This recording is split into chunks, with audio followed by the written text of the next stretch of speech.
Oh my God, we finally got back into video content. What are you pouring, Russell? Gatorade. Yeah, Nothing exciting. just drink Nothing it out. exciting. Drink it out the bottle.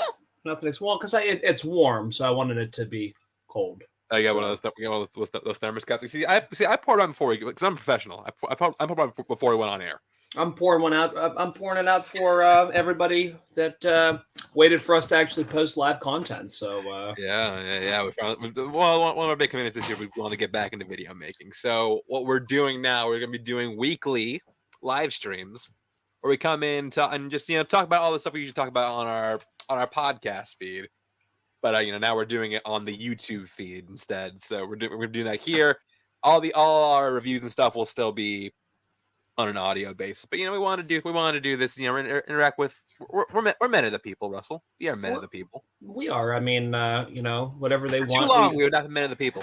Yeah, we just got to keep it rolling. I like this idea because it's like you said, it's straight to the format of just our podcast is our podcast. We just talk about the movies. Yeah, and all our reviews will still be over the audio feed. We'll also clip this out and put it on the audio feed.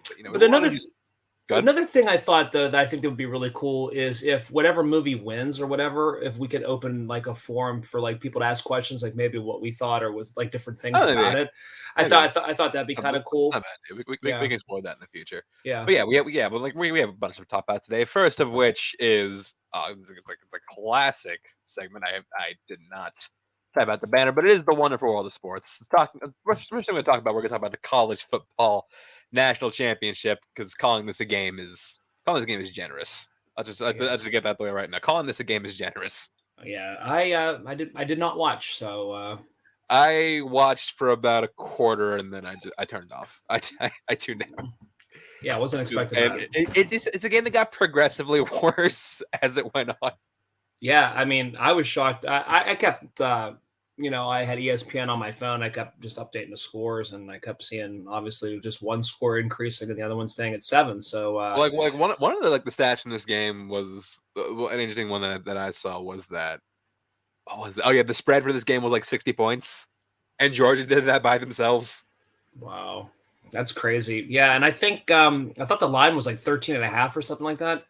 I wonder what the line was, but wouldn't that be crazy? Because you're right. I think it was 13.5. But it'd be crazy if like you took Georgia like plus 30, plus 40, what the payout would be on that. Just for but that's wasn't even a game. No, it wasn't even a game. I mean, that's just the sports equivalent of like you remember that Emperor's new clothes. Like the Emperor has no clothes. That's what TCU was in this game. Yeah, and we gave up 51 points to them. So I don't know what that was. I don't know how you would have done against Georgia. Probably better. Yeah, I mean, I like to think we would have scored a little bit more than 7 points. I mean, we did score 11 last year to Georgia, but I think their team was a little bit better than they were last year, this year. So, I mean, I don't know. It doesn't really matter because we didn't get it done. So the question is like, what team signs? What the fuck's the quarter? Stetson Bennett. What team signs Stetson Bennett? Who is older than like 5 or 6 quarterbacks that are starting in the playoffs? In the NFL. For the week. This man's fucking old. Yeah, I don't know. I don't know who signs him. I don't know because he seems like a Raiders signing. He seems like a Raiders signing. Yeah, I would say like a Raiders signing for sure. Yeah. I don't know though because the Raiders there's rumor that they're going to make a push for Brady. I don't know. Who knows what that franchise is up in shambles, man. Yeah, it is. Next thing we're going to be talking about. Let's talk about some NFL playoffs because they week 18 happens. And actually, the thing I want to talk about week 18 is the Texans just in general, because the Texans had it, like they had number 1 pick wrapped up. They had to go win, man. But they had to go in. What are you doing? What are you doing, man? Like, what are you doing? Crazy. It's funny because I was talking to my friend who is a Texans fan, and we're just like, oh yeah, you're gonna get the number 1 pick. I'm just like, why is it not locked up? Like, okay, well, yeah, you would lose it if you won and Chicago lost. But like, that's not going to happen. That's exactly what happened. So where's Houston at 2? Huh? Where's Houston draft now 2? 2. I mean, they're still going to get a good pick. I mean, but the thing is, it doesn't really matter because quarterback-wise, they have Fields, so they're going to be off the table for a quarterback. So. But like the point is, if somebody wants Bryce Young, they can trade Chicago. They could, yeah, for sure. Like if somebody, because like. Bryce Young was seen as Houston property for this entire season. Yeah. But like now, it's like a whole thing where like if somebody wants to jump Houston to get Bryce Young, they can do it. Like, so like Carolina or Atlanta wanted him. Yeah, but then you sacrifice not putting another piece in the puzzle for Fields. Do you know what I mean? Like it just depends on. But like, I think you can trade down. You can like trade down. Like, oh yeah, and still get a good running back or a good receiver for sure. I think you need defense because your defense like this. Chicago, you need a lot. I mean, you need everything. There's a giant laundry list, but yeah, a ton of stuff you need. But yeah, playoffs. Your boys made it. Niners under Brock Purdy. Yeah, I'm pissed because I got to work Saturday. So naturally, of course, the game had to be Saturday. I'm off Sunday. There's 3 games slated for Sunday. Get Saturday, didn't you? Of course. So you're gonna murder Seattle though, so it's not that big a deal. Yeah, but I still want to watch it. You know, that's true. But who knows what's going to happen? And then I'm really surprised that we're doing a Monday night playoff game. We're doing that now. That's crazy. Oh, that's right. We usually don't do those, don't we? Do we? Never do them. And I don't know. Why did ESPN want this game? Is my question. Because Brady's 7-0 against the Cowboys. I don't know. I really don't know. But I thought it was crazy that we're doing a Monday night. So yeah. Yeah. So let's do some like perennial playoff picks. I mean, I cover this more in depth on Left Side Strong Side. But let's just rapid fire real quick. Yeah. I mean, I would pick 49ers even if you weren't here. Well, thanks. I appreciate it. I would pick them too. Obviously. Chargers versus Jaguars. This could be like a very like dirty, ugly game. This is a trap game. This would be a trap game. I think it's like 2 of them. This is 1 or 2. I'm gonna go the Chargers though. I think they're more. I think they're more complete of a team. Jacksonville. I don't know. I still can't believe Jacksonville's in the playoffs. It's won the division. Kind of crazy, but freaking Tennessee let it slip away. It's completely crazy because it was Tennessee's division before the year started and just throughout the year. But it's just like they just did not play well. This is a failure year for Vrabel for sure. No, it is, and like for sure. The thing, well, like failure on a lot of levels, just because you look at how good AJ Brown is doing on the Eagles. Yeah, it's funny. Like after AJ Brown torched that entire team, the GM was fired right after it. Remember that? And you had that guy, and you had, it's completely crazy how much we've completely changed the landscape of that Tennessee's team. also like another landing spot for Brady. I don't think he's saying. I think he should retire. I'm praying that he retires. Yeah, he's not going to retire. He's not. But, no, and Tennessee, I don't see would be a team. I just don't think. Well, like the thing is that like they need a passing game. That's like their biggest weakness. They need and they also need a pass defense, but like they mainly need a passing game. Yeah, I don't know, man. I just don't know if Tennessee just doesn't seem like a city that Brady would go. I don't know. I don't know. I never thought he'd go to the Buccaneers. He's going to do what he did after New England. He's going to find a team that like who's ready to win, and then like he's going to be that one piece they need to win. But that's because they're going to find a team that needs like competent quarterback play, which that's all he's good for. Yeah, and like if with the Niners, like with Garoppolo probably leaving obviously in the offseason, but then you have Brock Purdy. Now you have an interesting situation at your hands now because you have Brock Purdy playing so well. You wanted to give the keys to Trey Lance. What do you do in the situation now? Like if he goes, I think you still because Trey has not gotten a fair shake. You still need to see what Trey has. Yeah, but I mean, we're seeing what Brock has right now. You know what I mean? Unfold, going deep and hopefully going deep in the playoffs and seeing what he can do. I mean, the kid has played 5 or 6 games. I think 5, 6, I think 5 or 6, but he's played extremely well. So I don't know. I really don't know how that shakes out. Yeah, I mean, Trey. Let's not be fooled. Trey is going to be the full-time starter next year after he's healthy again. We'll see what happens. How long that lasts. We'll see what happens. I'm curious to see what happens if, say, for instance, the Niners do win the Super Bowl under Brock Purdy. What do you do then? You know what I mean? There's going to be a lot of questions in the offseason for sure. I mean, it's a good position to be in. But yeah, that'll entertain itself. That'll work itself out eventually, I'm sure. Let's see, Dolphins, Bills. It was actually just announced a few hours ago that Tua is not playing. Much to my wife's chagrin. She's very disappointed to that. Yeah, yes. This is gonna be awful for the Dolphins. We were actually Dolphins gonna get their asses kicked. I planted the seed because Buffalo's like 2 hours and 15 minutes, 2 hours and 20-minute drive, and I was asking her if she wanted to go. Because she likes her Dolphins, but then like today when I saw that, I'm like, you still want to do this? Like, I mean, because it was funny because the last time I took her to a playoff game was the Dolphins and Steelers. They were playing in Pittsburgh, and I remember that game. Again, well, it was freezing cold, number one, and two, they were out Tannehill. They had Matt Moore, and then somebody got knocked out, and they had a third string quarterback again. It was Ryan Tannehill was out, then Jay Cutler got hurt, and then whoever the fuck the QB was after that. Yeah, but anyway, so I don't know what we're doing with that yet. That still might be a thing. I'm not 100% sure. Giants versus Vikings. This one screams trap game too, because I think the Vikings are the biggest frauds in the NFL right now. I absolutely do too. I don't buy they have a negative 19-point differential with 13 wins. Like that should be impossible. Well, it should be, especially winning that many games in this offseason. They also, relinquished the number 2 seed that they had pretty much locked up all year. They did by kind of choking back choking the back end of the season. I don't know. I really don't know. I'm saying Minnesota with absolutely no confidence, but I'm saying Minnesota. I'm going to say Minnesota too, just because. Yeah, just because. Just because. Ravens versus Bengals. We still have no idea whether or not Lamar Jackson's playing this game.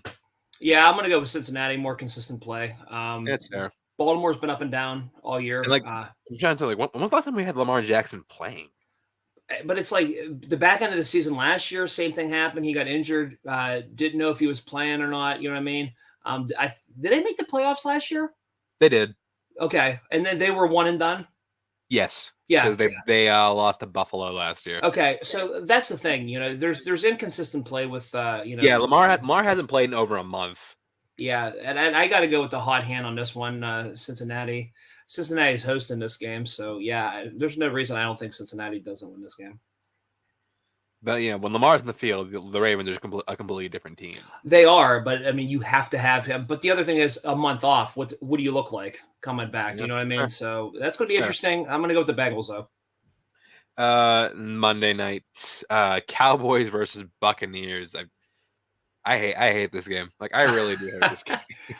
It's an interesting matchup, and it's an interesting statistic. I really didn't even know that and or pay attention to it. I thought it was kind of funny. I never realized he was 7-0 against the Dolphins, against the Cowboys. But I'm going to go with TB12 and the Bucks. I know this is a complete crazy pick. They are hosting a playoff game with a worse record, but I don't know. We'll see what happens. If you get playoff Brady at all, vintage playoff Brady at all. Evans is coming off of a hot couple games. Mm-hmm. We'll see what happens. I don't know. This is going to be a close game. This is going to be like I don't even know, like a 27-24 game. Yeah, it's going to be a tight game. But I take the Brady playoff experience over Dak and the Cowboys always choking. So. Also, Brady doesn't never lost to the Cowboys. I was surprised to learn he's never lost to the Cowboys. No, like I said, 7-0, and that's a statistic I wouldn't even have even thought of. You know? Right? Yeah. Like I never knew that. Yeah, I never in a million years thought it. But yeah, that's it for our sports talk. And I move on to let's talk about some trailers that we had dropped in the last couple of weeks. We didn't. It wasn't like trailer overload. We did have some drop that were pretty interesting. One of the big ones. We'll talk about these two back to back. One of the big ones we had drop over our break period was the first show for Barbie. You mean 2001: A Space Odyssey Barbie? Barbie, yeah, it's 2001 Space Odyssey. A Barbie Odyssey. There we have it. It was our first look at the Greta Gerwig directed Barbie film, which is a movie that I still can't fathom exists. Yeah, they did it. They did it. We're here. We're here. We're here. We did this. It's here. It's here, guys. I still don't know what to make of this movie, but honestly, it's from a look perspective, it looks kind of weird and fun and kind of crazy. Margot Robbie looks a lot like Barbie, so she has the look. She's got the look. Yeah, she's got the look. But definitely looks. I mean, there's no spoken dialogue in it. It's all just like flash. There's just like scenes to the except like the Helen Mirren monologue. the monologue, yeah, but to the That's obviously it. the beginning of the 2001: A Space Odyssey. But yeah, Yeah. I don't know. Yeah, sure. I mean, we're here, we're doing it. I'm doing curious. it. I'm curious enough about it. I like Greta Gerwig as a filmmaker. We'll see. Yeah, and it's set for a release on January 21st, 2023. The other thing that comes out January 1st, 2023 is Oppenheimer. I thought that was July. No, did I say June? I guess I just said July. Did you? I don't even know. I think you said Okay, point is January. they're both July. They both come out the same day. Yeah. And this is like the petty Olympics because it is Christopher Nolan versus his old studio. Yeah. Because Barbie's WB, he's now at Universal with this because everything happened with Tenet where he did not save theaters. He let us all down. He did. He tried to save it. He tried. He battled COVID the best he could, man. He really did. He tried to fight COVID, but COVID was too strong. A global pandemic against Christopher Nolan, but it is what it is. I'll go fuck. We're doing this. We're doing this, man. Got it. People are getting sick. No, they're going to the theaters. You are going to the theater. You're gonna fucking like it.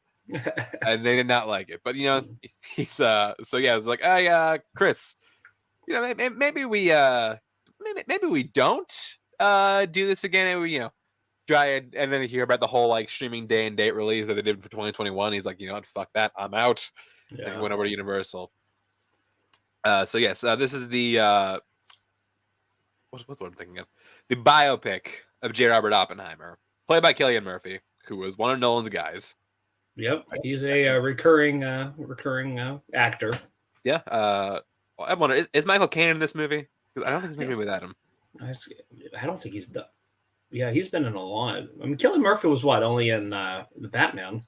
He was in Dunkirk. Oh yeah, well that movie was so bad I forgot he was in it. I forgot he made an appearance. Okay, well of the fucking 50 people who are on this cast list, Michael Caine is surprisingly not one of them. Maybe make a cameo, wouldn't that maybe be kind of like in Dunkirk, like a voice cameo.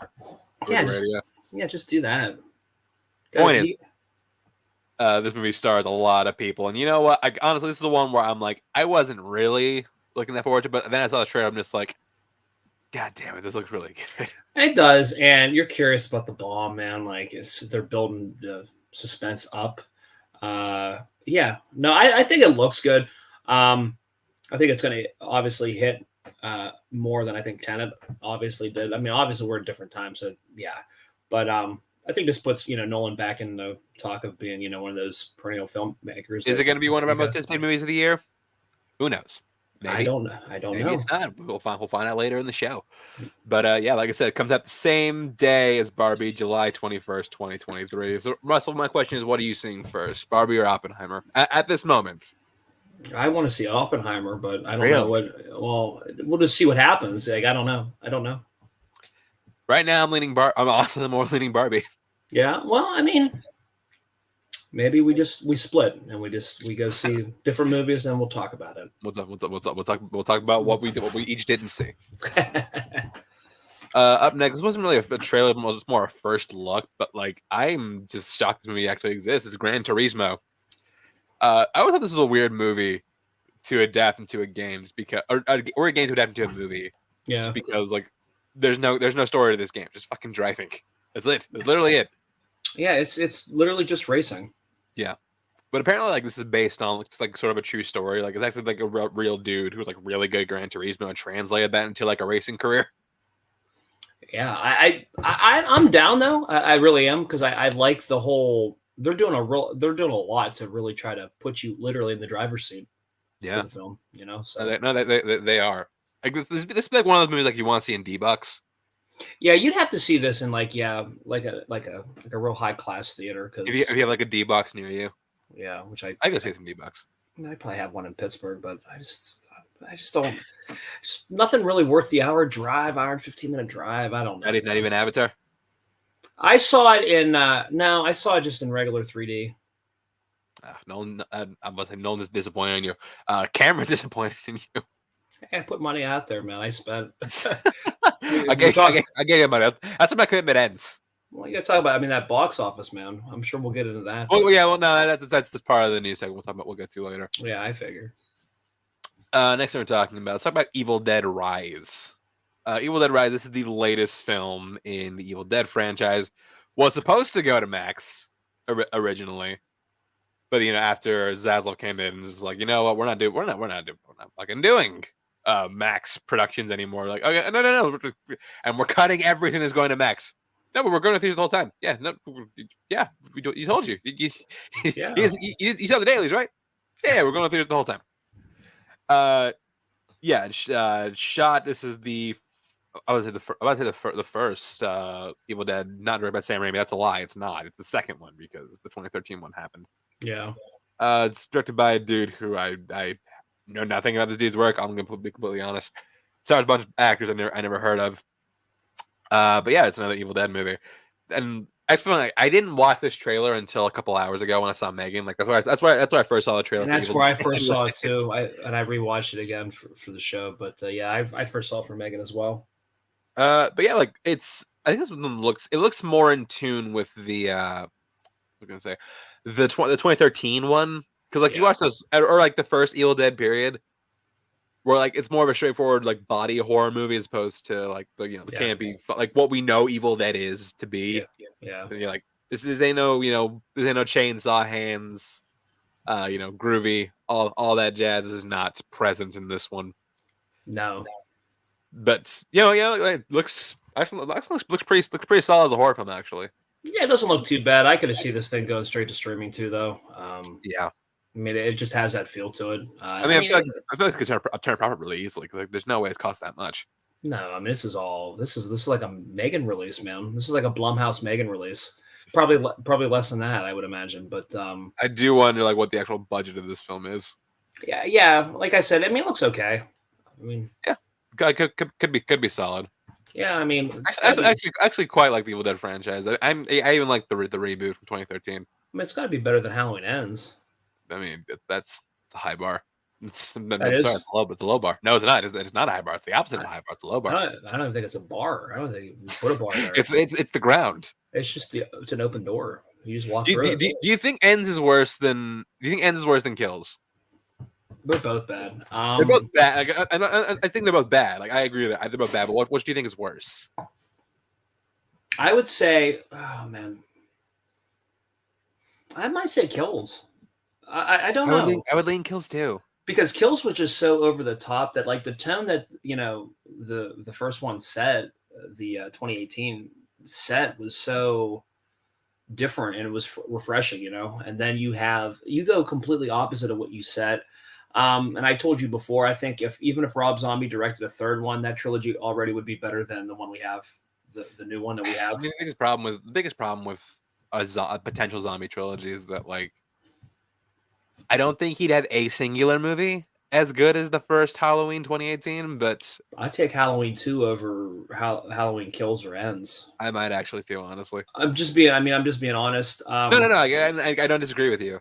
Even with the unicorn or the white horse or whatever, I still, you scratch your head about that kind of stuff, but like I still like the menacing Michael Myers that he portrayed there. That was Michael Myers that ate his Wheaties. Dude, that guy, oh man. It was Tyler Mane, wasn't it? Tyler Mane, yeah. Jesus Christ. 2000s Sabretooth. Yeah. What was that he did with fucking John Cena? Playing with Fire's own Tyler Mane. Playing with Fire, yes. He is also a firefighter as well, so watch out. But which would help him because the house was on fire in Halloween, at the end of the Halloween 2018. So there you have that. How that ties in, maybe. I don't know. But yeah, it's just those two movies just are really, really bad. I'm so disappointed in those. And that's kind of like my apprehension with like his Exorcist reboot, because like I think he's already planned that for a trilogy. I'm just like, just get David Gordon Green off of that after one movie. Get somebody else. I don't care who. Yeah, because like the first Halloween 18 was good, and then like the vibe, I don't know what the hell happened. It was like I don't know what you did with kills and ends, but it was completely Well, the it's funny, 'cause, opposite. like Damon Brad wrote those movies. It's like Kenny Powers. Like this kid Yeah. he's been down, came in and took over the writing process. This is like, you had been on an all-night alcohol binger or something like that and decided to come up with these stupid ideas. How about we train somebody like almost like a master splinter Like with the Batman and ninja, Robin. with like the Ninja Turtle shit or something, man. But I don't know. I will give a pass for maybe like the funniest opening to a horror movie I've seen in the past 3 years. Oh, very funny. I mean, Kills I'm sorry, ends like the opening of that movie. I fucking lost it in the theater. dude, because I was like, oh my god, I was like, That, we kid just falls like a bag of garbage. I was like, we just killed this kid. I'm like, wow. I was like, we're doing this, and then it just went all downhill from there, man. It was so bad. Next film we're gonna be talking about. Okay, well, by the way, Evil Dead Rise comes out April 21st, 2023. Yeah, 2021st. Yeah. Next film we're gonna be talking about is Beau is Afraid, which is funny. When I first saw the trailer, like I first saw this poster, I just woken up. Yeah. And like I was a little cross-eyed. I'm just like, beauty is fraud. I'm like, I thought no, beauty is fraud. I'm just like, wait, what? Or like, beauty is a fraud. I'm like, what is happening? And then I mean, I was afraid is the trailer. Look at it real quick. You could, you could have it. Yeah, right. This movie is the latest film from director Ari Aster. It's the guy who did Hereditary and the other one, Midsommar. Like the other one I didn't like as much yet. Midsommar, man. Why am I such a problem like pulling these things right now? Like it's weird. But anyway, this is a film about it's supposed to be like a decade spanning surrealist horror film set in an alternate present in which Phoenix plays an extremely anxious but pleasant looking man who is he has like a weird relationship with his mother, never knew his father, and he goes on this journey, this like spiritual journey. I've heard this movie is I think like earlier this movie that like super long. It's like 3.5 hours, like pushing 4. Oh, man. Which is like not enticing to me, just because I feel like the longer his movies get, the worse they get. Because I didn't like Midsommar as much as Hereditary, because like they added like an hour onto it. Yeah. Plus, like, there's been a lot of long movies out recently, man, with Avatar, Babylon. Like, I've seen a lot, and like it's more theater time than I'm used to. Just because you're watching Drive My Car. I have it. I didn't watch it. That's you bought Drive My Car. I bought Drive My Car. Yeah. Really? I have the what is it? The Criterion edition. Yeah. I just didn't get around to watching it. It was like that could change. I think A24 wants him to change it. I don't know if he will, but we'll see if it happens. But yeah, this is another one of the favorites of the show, Joaquin Phoenix. Yeah, solid actor. I like Ari Aster too. I liked both movies fine. I like Midsommar too. I like it just as I might put Midsommar right over Hereditary or close to. Really? Yeah. I dug it, man. I dug the whole entire. I even bought the director's cut from A24.com. I keep people saying like watch the director's cut, and it's like I don't want to. I know. I mean, it's when I went to the theater. I saw it twice. I didn't even dislike the movie. It's just like my biggest problem with it is that it was too long, and that's a longer version of the movie. I already thought was too long. I know. But I went to the theater. I saw it twice. I saw obviously the theatrical release, and then I saw the director's cut, and then bought both. But it's one of those things where I mean, you either like it or you don't. I guess I don't know. I think Beau is Afraid looks interesting. I don't like looking at kid computer generated Joaquin Phoenix. I think it looks creepy. Yeah, and again, I guess I really don't. You don't really get a whole lot from the trailer. You do, but you don't. Do you know what I mean? You're still asking questions. What the hell is this movie about? You know what I mean? That's kind of a crazy cast though, because you have so besides him, you have Nathan Lane. And you haven't seen anything, and like I haven't seen Nathan Lane in forever. He was in what's the thing? You used to watch Only Murders in the Building? No. He's in the first season of that show, and he's awesome. Okay. Yeah, but it was nice to see him in an actual movie. Film. Yeah, it was a picture again. Yeah, it was one of those talkies. That's why he hasn't made a movie in like 6 years. Well, that would probably be the reason we haven't seen him. That's the reason we haven't seen him. Yeah. There you have it. What's the last thing we would have seen him in? Oh, geez. Yeah, it's like a bunch of. Yeah, the last like major movie he had was remember Mirror Mirror.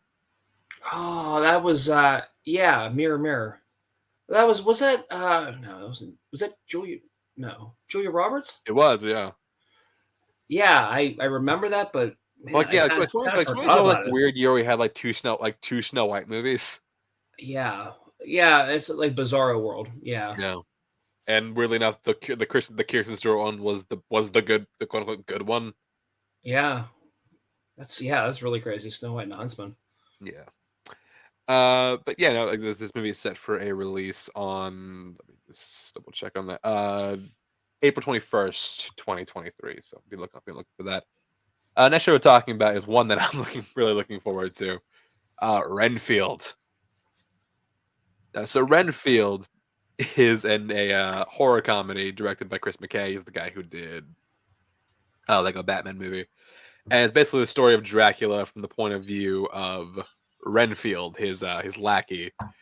Uh, Basically, it's a story of the two of them. They're in modern day. I think it's New Orleans, if I'm not mistaken. Yeah. They're in modern day New Orleans. He's like doing his thing, but then he falls in love with a traffic cop about Aquafina, and he's just he's trying to separate from the Count Dracula, played by maybe the most perfect actor to play Dracula, Nick Cage. Yeah, I mean, why not? Why not Nick Cage? Nick Cage trying his best to do a Transylvanian accent and failing miserably. But still it looks like an absolute good time. Yeah. Yeah, looks like Nicholas Hoult, Nicolas Cage, Aquafina, Ben Schwartz, and basically as far as notable people. What do you think of the trailer for Renfield? I mean, I liked it. I thought it was. I mean, it was what it was. You know what I mean? It's going to be one of those over the top Nick Cage movies, and I think it looks fun. I think it seems more up because I didn't. Did you ever watch Tomorrow War? No. I didn't either. But like I heard like it's like okay, but it seems like much more up Chris McKay's alley. Because I've been a fan of Chris McKay for a long time. I worked on a lot of Robot Chicken. Really, really talented, really funny dude. And this seems more up his alley. Yeah. As opposed to something like Tomorrow War, something that was just handed to him. Yeah. I mean, and who knows? Like I said, Nick Cage pretty much, will take anything at this point. So Well, yeah. Again, like I don't know if he's still broke because like that was the excuse for a long time. Like he was broke. He's got to have some kind of income right now. You would assume. Well, now, right? yeah. But like for like a good period in like the 2010s or like 2000s or something like that. That's crazy because you think all the bangers he put out in the 90s and 2000s. Well, yeah, well, like then he squandered all the money. Completely crazy. All the money yeah, like The Rock, Con Air. I mean, yeah, National Treasure, Family Man, on and on, man. Like that's crazy. Yeah. But yeah, Renfield is set for a release on. Let me see, April 7th, 2023. April's looking pretty stacked this year, and that's not a joke. Or we're not fooling you. Sorry, like April Fools. That's okay. You had it. You're right there. You were set up for the pun. I fourth down Michigan. I fumbled. You fourth down. Yeah, you did fourth down Michigan, or you who that like missed the kick. Oh, the wide left Ohio State kicker. Jesus Christ! I know we're not on sports anymore, but that fucking kick. Good God! Not even close. Did you see it sync up with the New Year's the ball dropping? No, I didn't. They synced it up perfectly. No, but it literally happened in live time. I shit you not. Like, look it up. That was going on as the countdown to the new year was beginning. Oh, was it really? Yeah, that's funny. And it was beautiful because I hate Ohio State. So. I know you hate Ohio State, which why I thought him just like, oh my God, Russell was like Papa Chubb at some point. Oh, I mean, I'm like, listen, if we're not going, you're not coming. You're not going either, so it doesn't even matter. It's not even that like you just like if he missed would have been one thing. He wasn't even close. No, like he might as well have just turned around and kicked it the other way. That's how bad it was, Yeah. Moving on to our last show, we're talking about Ant-Man and the Wasp: Quantum Mania. So this is going to be the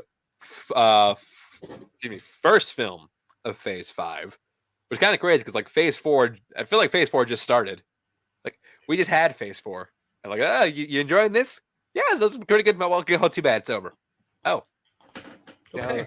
I liked being here, but okay, that's rules are rules. I'll see myself out. I will shut the door on my way out. I won't forget to lock up. Do you need the key? Do you need the key? Do I need to put it under the mat? What do I do? Okay, just get out. Okay, getting out. But yeah, this is the third film in the Ant-Man franchise. Peyton Reed, like this kind of like a weird stat. Like he's the first person to direct like 3 movies for one character. Yeah. In the MCU. Yeah, and I think what Taika Waititi did 2.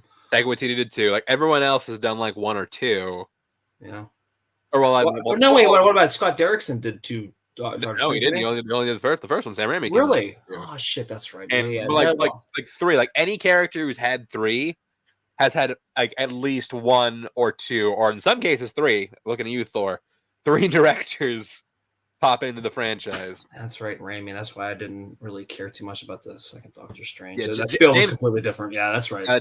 Gunn would have beat him to this had like the whole like firing thing not happened. Yeah. Peyton Reed's the guy though that gets the award for. That's crazy. Congratulations, Peyton Reed. But yeah, so it's another adventure with them in the quantum realm. As they meet the guy who's going to be the new big bad of the MCU, Kang. We talked about on the show, but yeah, he's a pissed off blue time traveler who's obsessed with keeping the timeline because he wants to keep the timeline where he is okay. Or well, not okay, where he is like the ruler of everything. And even more importantly, in this trailer, we got our first look at a character that I never thought we would see in the MCU, and that's MODOK. And like this is the reason why I never thought we'd see him in the MCU, because he looks like this. Yeah, this is what we're bringing to the big screen now. I mean, look at this thing. It looks like the Joker compressed with like Crane from the stomach monster from Teenage Ninja Turtles. Ninja Turtles. Yeah, that's a pretty apt assumption. But yeah, like this is always a character that I thought was like too ridiculous to make work. But you know what? Props to them for trying. They're yeah. And we actually get some looks at him in this trailer. I'm like, yeah, no, he looks like MODOK. I'm just impressed that like they had the balls to try this thing. But yeah, all your favorites are back. Paul Rudd, Evangeline Lilly, not the girl from Endgame, who I feel got shafted. Yeah. I liked her. Like she was cool with a place with Kathy Newton, who I also like. I just think it's funny that she's just like, okay, you know what, we don't need you no more. Yeah, it's like you got your 5 minutes. You're good. She's waiting by the phone. It never rang. Never rang. As well as Jonathan Majors, who was poised to have a fucking banger of a year in 2022. But yeah, Russell, what did you think of the trailer for Ant-Man and the Wasp: Quantumania? I dug it. I liked the first 2. Excited about this one. Kind of see the direction we go with this one. I'm kind of like anticipating what are we going to do with like post-credit scenes? How are we going to tie this into what's next for Marvel and the MCU? But yeah, I'm on board. I like these films. I think Paul Rudd definitely does a really good job of providing the comedic / action in the first 2 films, which makes it kind of unique. I say that because Iron Man did the same thing, but I feel like we do more comedic here. I think. These are more straight up comedies. They are, and that's why I like them. Like but the cool thing about the interesting thing about these, like they're always like the reprieve. Mm-hmm. Like these always come out after like a big movie. To like usually an event movie actually. Yeah, like, they're never the ones that where you used to like set up. Yeah. Like set up something. It lets you catch your breath. Like Kang is going to be like the next big bad in the MCU. Yeah, I mean, Captain Marvel even kind of did that too. After kind of like the like the segue into, I feel like didn't it? That was before. That was after. That was the Oreo of like an MCU movie where you have like you had like Ant-Man and the Wasp, Captain Marvel, then Endgame. And Spider-Man got to play reprieve. It lets you catch your breath, like it's this is like a little bit of a dessert before we. Or an appetizer before we feed you again, you know what I mean? So it's and this is set for a release on February 17th, 2023. A day that can't come soon enough because like stop hearing about fucking Avatar at long last. But this is our news segment where we talk about like other stuff going on. Before we get into that, we got to talk about mean, again, we got to pay our respects. This dude didn't die, but he was very close. Jeremy Renner got into a snowplow accident. Oh wow, yeah. this is like the wildest story to come out. Like Jeremy Renner got into an accident in a snowplow. I think he did break both his legs. He did. I mean, he did some. He did a number on himself. He did some damage, that's for sure. And I remember all the posts like praying for Jeremy Renner, and like he was in like real serious condition. He was in like critical condition. Yeah, critical condition. Yeah. Yeah. He was hit and run over by his snowplow. Okay, he didn't break his legs, but yeah, he had some like really like bad blunt chest trauma. And you see the picture that he posted like with the peace sign or something like that, or thumbs up or whatever from the hospital bed that he was in. He looks like completely banged up. Like the dude was fucking wrecked. Like like Thanos was looking at this and just like, holy fuck! I didn't want you to didn't want anything that bad for you. Seriously. And we can make jokes about it because he's okay, but yeah, like that shit was scary. Yeah, especially when younger actor. Oh, I mean, young in quotation. Well, again, younger to the our idols and stuff like that. Though. Yeah. I mean, he's on like 50, 52, so still like plenty of gas in the tank. And he's great. He's a great actor. Both love Jeremy Renner. But yeah, I'm happy he's making a recovery. And who else is happy he's making a recovery? Disney, probably. Oh, absolutely, yeah. But I'm sure him and his family are very happy. I mean, I'm happy to see like he's okay in good spirits. So yeah, congratulations to you, Jeremy Renner. But yeah, let's talk about Avatar box office because this thing is doing gangbusters right now. There's no stopping it right now, man. It's doing, and that's the thing. It's doing that holdover for week to week, man. It's just staying there. You know what I mean? Well, because like nothing's coming out to oppose it. Like that's the thing. Like Avatar, these movies come out. It's not that people. I don't think it's that people like love these movies. I mean, there are people who love it, but like personally, I don't understand why. Some people like love like adore these films. Is that there's nothing else to see. I mean, the first one was different. I mean, going into the second one, I mean, the first one had a thing where like we'd never seen anything like that before. No, but we've seen it, and like it was nice to revisit.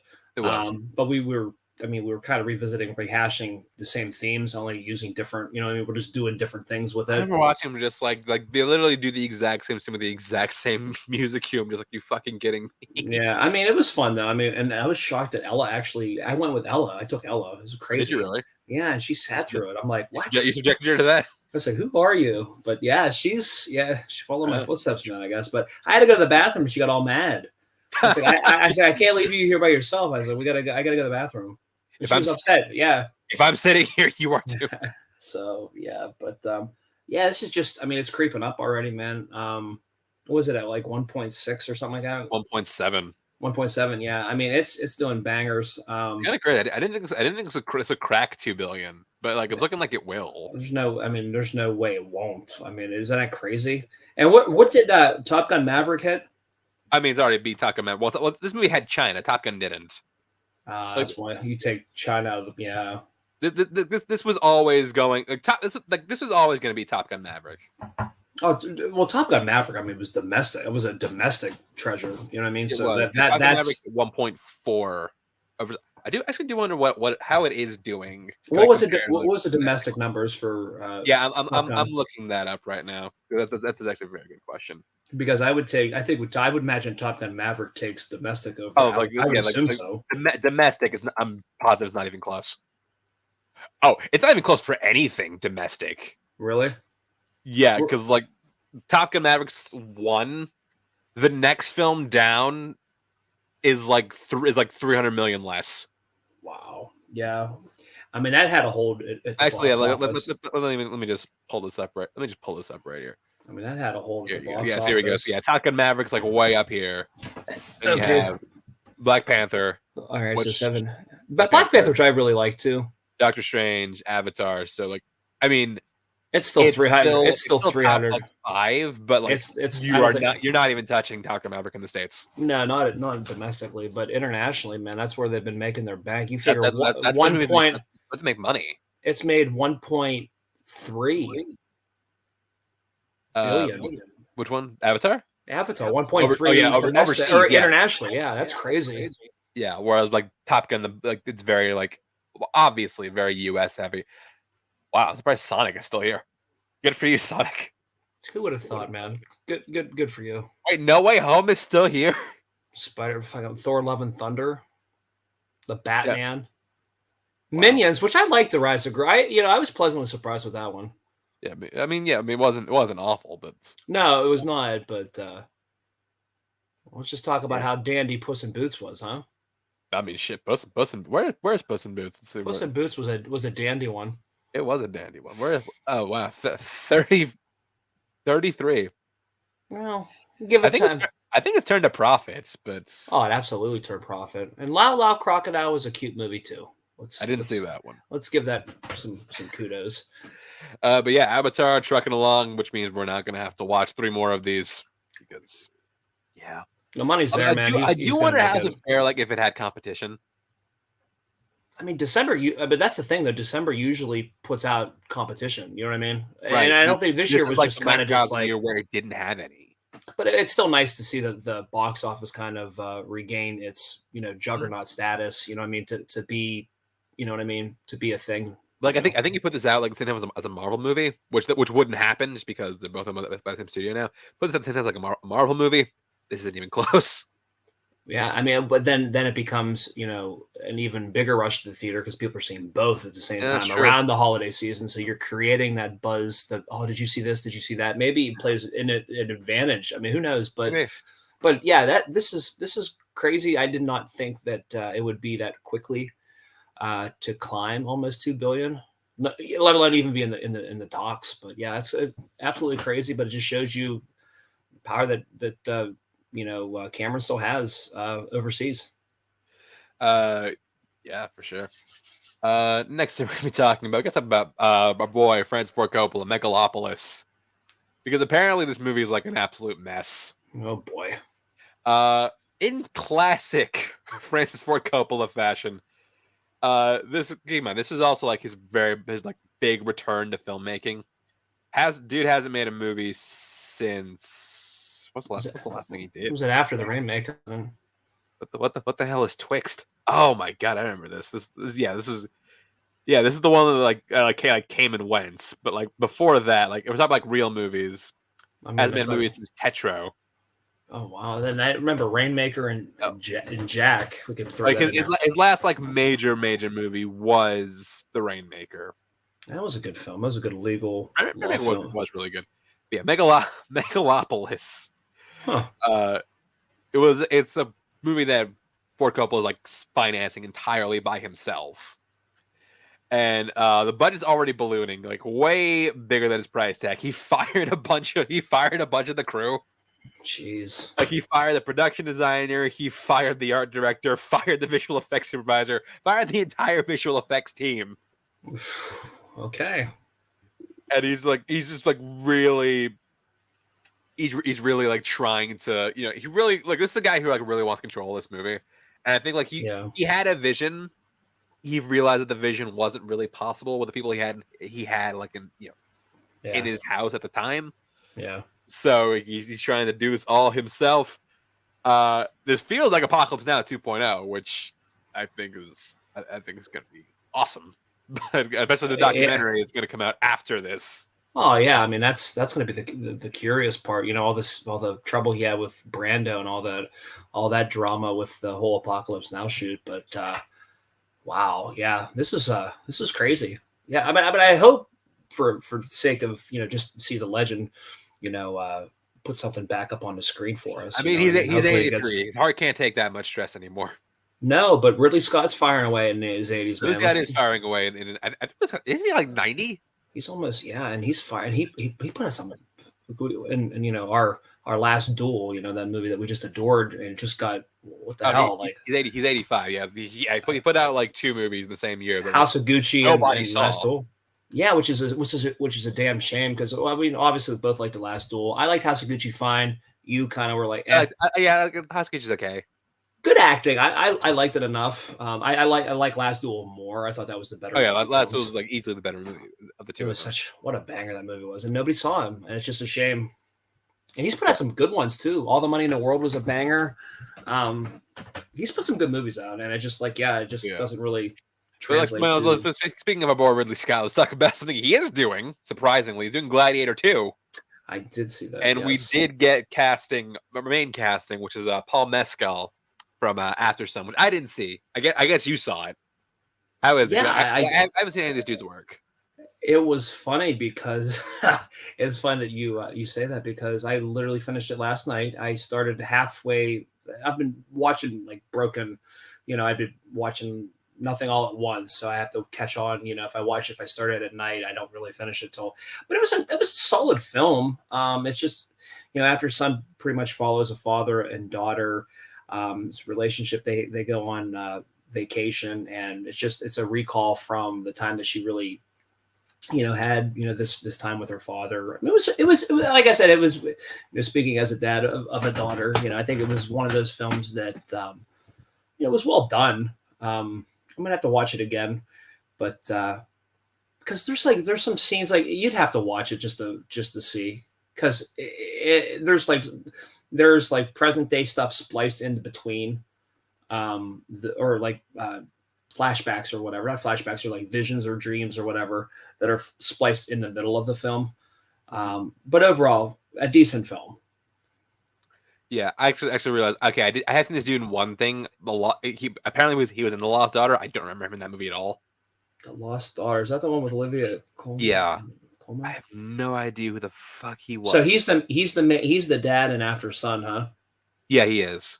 That's the thing. He plays like at the time he's like a 30-year-old father who has an 11-year-old daughter, and we see that like the character has just gotten out of like a divorce, or in the middle of a divorce or something like that, and the father's really not very he's very distant from his daughter. Like I said, it explores the father-daughter relationship a little bit deeper than, it's a slow burn, as I would tell Beck. But anyways, he is now set to star in the much anticipated sequel to Gladiator, in which he'll be playing the role that. First of all, I didn't realize Spencer Treat Clark was in the first Gladiator. I didn't realize he was the kid, which means he had an elite 2000. Oh wow, yeah, yeah. So he's taking over that role, which like Spencer Treat Clark's sitting there, and it's like, hey, bro, I still work, I still exist. Could have called me. I got you. You guys can check out what we thought of the very first Gladiator on our podcast feed. Definitely a movie we adore, but I'm curious enough to see what we do with it. Why not? My question is, do we bring back Russell Crowe? Just squeeze his 3.14 body into that Gladiator armor one more time. Does he hit the gym for this? Maybe, hey, maybe we're getting you. Does he put down the pie for this? Do we get him healthier? Does this lead to a life-changing diet after? Who knows? I don't know. But like apparently there was like some big competition for this, because I think that like Austin Butler was up for it. Richard Madden tried out for it. Timothy Chalamet, which would have been hilarious to me. Yeah, Chalamet wouldn't have been. I good actor, but not. Upon hearing that, I want to see Chalamet play a gladiator. Did you see Bones? Skinny ass, sad boy Chalamet playing a gladiator. Did I see what? Did you see Bones and all? I did. I liked it fine. It was okay. A slow burn. Like it feels like it's ending like 5 different times before it actually ends. But yes, I like Rylance's character. Rylance was really good. I like Taylor Russell a lot. Yeah, I liked it fine. I guess a lot of people were like putting it on like the worst of the 2022. I'm like, really? I can. Have you seen Halloween Ends? Yeah, you seen Morbius? There's like a ton of movies you could put out there, man. And like somebody had Violent Night on there. I'm like, you're crazy. Violent Night was a delightful film. We'll be actually watching that every year around Christmas now. It looks like an enjoyable treat. But yeah, so Gladiator 2 happening. Yeah, we're doing it. Let's get it done. 20 plus years. Let's 22 years in the making. Let's do it. Let's talk about this week in physical media, because the week in physical media coming out this past, I think yesterday now, was She Said. Mm-hmm. So She Said is the film based on the Harvey Weinstein story. The one that broke on him and basically kind of just started the ball rolling on this whole Me Too sexual harassment crackdown. Yeah, not just Hollywood, but the world. I should say. Yeah, I mean, It happens definitely everywhere. started. It was a movement, man. It was, Yeah, it and was. this is really what really took its hand in play to really get that ball rolling. Yeah. So, Russell, what did you see this one? I did. You did? Yeah. Yeah. So did I. So, what would you give this between buy it, shelve it, or sorry, shelve it, rent it, or buy it? Yeah. Mine's buy it. I mean, I Really? bought it, but You, I you, think this is a great investigative journalist a film for those that like the like your kind of like like All the President's Men, what like well actually well, it wouldn't really be like Network, but kind of like Network only like Spotlight. like Spotlight, like where you're doing like obviously investigation via like the newspaper or like online. But I like it. I just thought it's a slow burn. It sets itself up right. Carey Mulligan's fantastic in the film. And the other actress, her partner was really good too. I can't think of her name. Oh, Zoe Kazan. Zoe Kazan, yeah. I like it enough. And another one I forgot, not like it's a big deal, was Friday the 13th Part 4. I got the Steelbox. They're releasing. They were releasing. They were releasing these like one by one. I don't know. They did it for the 40th anniversary of the first one in 1980. They did it in 2020, and then they've been putting out like the second one, the third one, and the fourth one was out. So I assume that it's relatively a new release. I mean, that would be a shelve for me personally. For Part 4. Yeah. I'm not poisoning myself with that. But I mean, I'm just I started a collection, so I kind of have to see it out now. You got to see it. The actually funny thing, like PJ actually got me on because like he gave me some of his old Halloween ones. You're welcome. And so but like I only have like a couple. I think I'm like 1, 4, 5, 7. 4 and 5 are delightful. I like those ones with Jamie, Daniel Harris's character. I like 4 and 5 fine. Season of which we did 2. I thought was a really good sequel. The one in the hospital. Then it did really bad. Like The Curse of Michael Myers is awful. We did Halloween H2O with PJ. No, we did. We did. Or no, we did Resurrection with PJ. Never mind. I knew we did one of them with PJ. That's been an interesting franchise. It's been a really interesting franchise. But I'm glad. It's funny that he's giving you these like cheesy bad horror movies. Now, for me, this movie is a rent it. Okay. I think it's like well made. I think it's like well acted. My biggest problem is I think that this movie would have benefited from some perspective. Like again, like I don't understand why they want because like this one fucking Bombshell that came out like 3 years ago. Oh yeah, Bombshell with yeah. Charlie Theron. My thing is like I don't understand why we're trying to do these stories like now while we're still in the thick of it. Yeah. Like I think that if we had like perspective, or like let like sit for like 10 years and then do this, like probably be more impactful. But like as of right now, we know like sexual harassment is bad. It's not acceptable. Like we know this. I don't need to be told this again. Yeah. I know, but I think to me this I like the nuts and bolts of what led to the story. You know what I mean? And all the hard work that these ladies did do, and the importance that was riding on this. There was a lot riding on this. Just women in general, and not even women in general. I mean, it could be anybody, but more so the women in general. The women community was really championing for them to, what I mean, to really try to make a difference here, and they did, and it was quite an accomplishment. I don't know. I see what you're saying though too, because let the the ripple effect kind of die down before you talk about it, and then maybe 10 years from now or whatever, like 2030 or whatever, kind of like try to like maybe put stories in there that of the people that were impacted and what happened, like you know what I mean. But yeah, I mean I get it. Next thing we're going to be talking about, this is an interesting story, a weird story.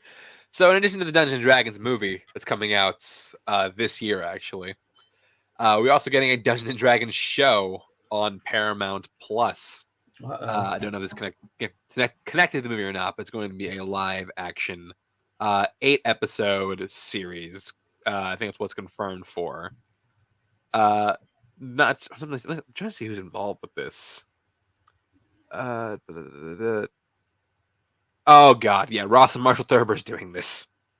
Oh boy. The guy who did Red Notice. Oh boy. Yeah, but like Paramount's really doubling down on Dungeons and Dragons. Like they really want this to work. I bought the one that came out on regular the Jeremy DVD. Irons one.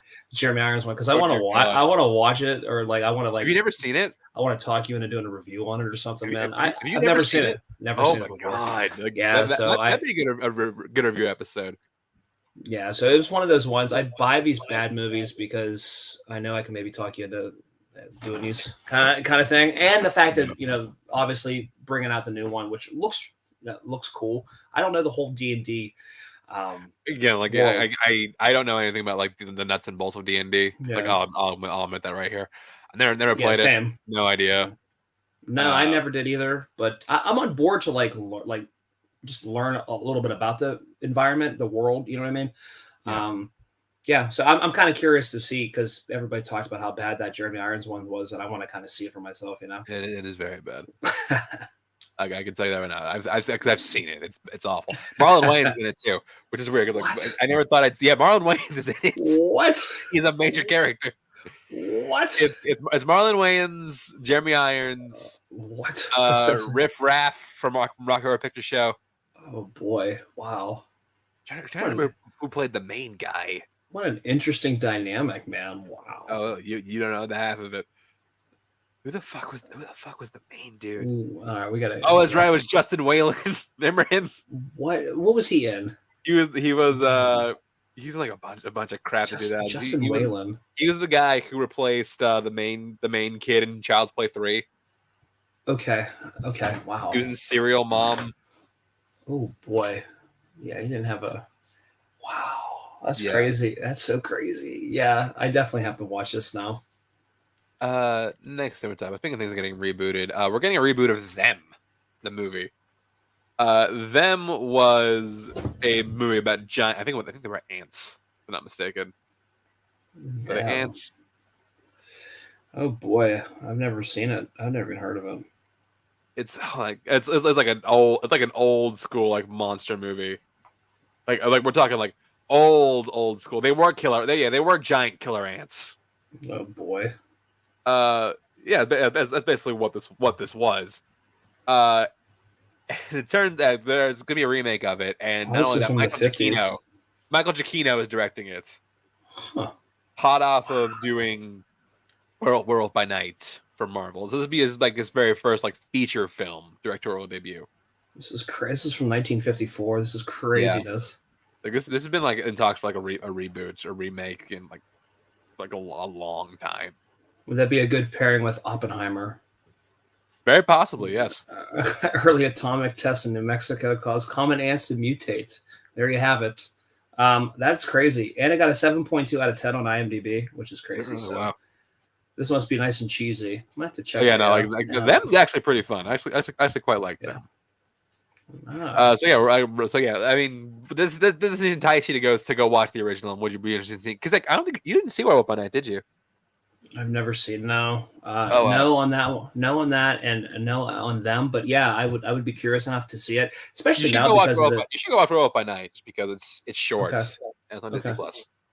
And I mean, just because of the fact that you can, with obviously now you can make this so much better visually than you could in 1954. So yeah, it would. Yeah, I'd be curious enough to see. I'd watch the original obviously before the reboot. It could be downright terrifying with like modern day special effects. Oh my lord, you could make it. Oh, it'd be so awesome. Like you could make that so cool. You can make it badass, almost like a super, like a Starship Troopers ship. Yeah, that'd be fun. Again, like legit, honestly. Next thing we're talking about is Glass Onion, big movie that were big hits in 2022, even though Glass Onion kind of lost money in theaters. I think it's currently sitting as like the third most watched movie on Netflix. Really, I still have not seen it. I took forever. I shouldn't be shocked because it took forever to watch this. It took you forever to watch the first time that. I should not be shocked. I'm trying to think what we watched. We watched this this thing about like documentary about killers or something like that on Netflix. It was a new season, had 4 episodes. We finished that. I want to watch this. It's one of those ones I'll get to it. I'm not Plus, I heard it's not as obviously as good as the first one, so I'm like, yeah. Actually, I disagree with that. I think. I mean, Really? I don't know if it's better than the first, but like it's definitely like on par. On par? Okay. Well, I mean, I'll check it out. I mean, I'll check it out. I mean, shit, 82 million people, 82 million views. That's a lot. I'm sorry. Excuse me. 209 million hours of views. I fucking hate the way Netflix measures that. Yeah, that's you need to just do it in like solid views. Like that's just too much. Yeah. I mean, I get it. Like if you go to a movie and you walk out like 10 minutes in, your box office is still counted. Like you can't just take it back. Yeah, I mean, or you started and watched a half hour and said this movie sucks. Yeah. I mean, you still got money for it though. You still paid the tickets. So it doesn't matter. Yeah, but like still, like this is not a normal world. Like a view should count if you finish the whole movie. Yeah, I mean, some movies are bad enough to walk out on. I mean, it happens. What are you gonna do? Yeah. Next we're talking. We got some prospective castings that news broke. So first of which, Aaron Taylor Johnson said he had a meeting with producers on being the new James Bond. Apparently, the meetings went well. So, would you want to see Aaron Taylor Johnson as James Bond? Kick ass his own. I don't know. Yes, Yeah, I mean, he was nowhere boy's own Aaron Taylor Johnson. Nocturnal Animals was really good too, and he was in. I like that a lot. He was really good. What a Golden Globe for that movie, actually. Yeah, I'd be down. I mean, he's younger. I mean, why not? Yeah, could do it. I'm curious, like how old is he? He's got to be in his 30s, close to 30. Yeah, in his 30s. He has to be in his 30s. Got to be in his 30s. Aaron Taylor Johnson is he's 32. So yeah, okay. Yeah, he's there, man. It's just, the thing is, like, I thought, like, is it too soon to cast James Bond? But like, you look at like traditionally, like, because like we had No Time to Die last year. Was it last year? Yeah, it was. Yeah. No, wait. Yeah. No, it wasn't. 21, wasn't? I think it was 21. Yeah, it was 21. Yeah, the year before. It's been the last 3 years have been just like a. It's been a weird like hodgepodge of. Not good for movie release dates, man. Yeah. It came out, but it's like when, yeah. But yeah, so traditionally you look at like when James Bond comes out, like they usually recast like within like a 3-4 year period. So like yeah, we're kind of like in the right zone to actually be talking about a new James Bond. So I mean, I think Aaron Taylor Johnson would do a good job. Richard Madden would still be my choice. I love that dude. I think he'd be a great pick for the James Bond franchise. But I mean, I would not be upset at Aaron Taylor Johnson. Yeah, I mean, we'll see what happens. I mean, it's still early, and I wouldn't really hold anything to, being like, fact. But I mean, we'll see what happens. Yeah. We'll see how it goes. Next thing we're going to be doing is, or next thing we're talking about is Adam Driver, recently in the news. Reportedly Marvel's first choice for Mr. Fantastic. I could see it. I could see it. I don't see him taking it. I think he'd do a good job at it. I don't see him taking it. I could see it too. Yeah, I don't know. That'd be, I mean, obviously a great opportunity for him. Why not? I don't know. He's very more of the RC. Well, we look at Star Wars, obviously. Still, like Star Wars was like his big like commercial. Star Wars aside, I mean, look what he's done. If he needs to dap him for a new house, I could see him taking it. But I mean, but look what he's done since then. He hasn't done anything that would be like, oh my god, you know what I mean? I mean, 65 is probably the closest he's getting right now. Yeah, I don't know. I mean, it's a good choice. Yeah. I could see him knocking out. I think it'd be a great Doctor Doom. Yeah, I can see that too. But that would almost be like literally like a Kylo Ren with the mask and shit. You know what I mean? Like I don't. Like he's Kylo Ren in that he wears a mask, but like character-wise, they're nothing alike. Never should have taken a mask off. Much more menacing with the mask on. Just saying. No, Adam Driver's got a scary face. I just like the look of the mask and the sound. Yeah, the mask is cool, but also like Adam Driver's like he has that like intimidating type of face. But I also like when it was. It's also like he also scares you because like he's like weird. He's like weirdly pretty. Yeah, and then I like the whole idea like when it was broken, it was like molded or forged together, and it was like cracked. It was kind of cool. Yeah. I don't know. The next thing we're going to be getting into is the Golden Globes happened yesterday, which I was shocked by. I feel like I was just like, because like they're usually on Sundays. But I guess like all the football going on right now, we're just like, oh, okay, I guess we're doing Golden Globes now. So yeah, we got it, and we got the ratings were super low. I think lowest in history for the Globes because this was their first year back on television. We do have our winners. Best animated feature was Pinocchio, which I thought was an interesting pick. I thought between that and Turning Red. But did you ever see Del Toro's Pinocchio? I did not. I did. Surprise. It looks really good though. I did. I mean, I'm not upset with it winning. I just think that's there were better choices. I think I like Turning Red better. Mm-hmm. I'm not upset with Pinocchio. Even if it wins Best Animated Feature at the Oscar, I'm not gonna be upset. I just prefer Turning Red. Yeah. Best Original Song. This is a surprise. A category that included Taylor Swift and Lady Gaga. The winner went to Not To from Triple R. Boy, oh boy, we were just talking about that movie. That's Sure. That's which I still haven't seen, but yeah, it's craziness. Wow. Okay. Yeah. Which is that is huge for us. I'm very curious to see where that goes from here. Original score, Justin Hurwitz for Babylon, which I actually did see recently, a few days ago. I dug it. Did you like it? It's okay. Yeah, I liked it. It made me watch La La Land again. But the music is actually great. So the music's fantastic. I think it's deserving. Definitely a slow burn. Could have been a lot shorter, but I enjoyed it. Definitely could have been a lot shorter. And it made me rewatch La La Land. So yay.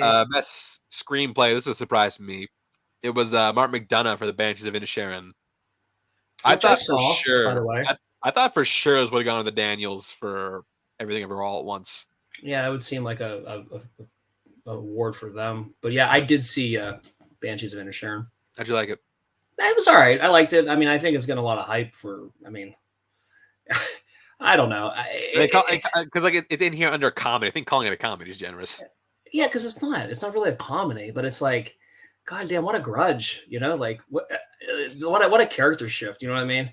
Yeah. I don't know, man. It's I don't know. Colin Farrell's fantastic in it, though. Gleason's great in that.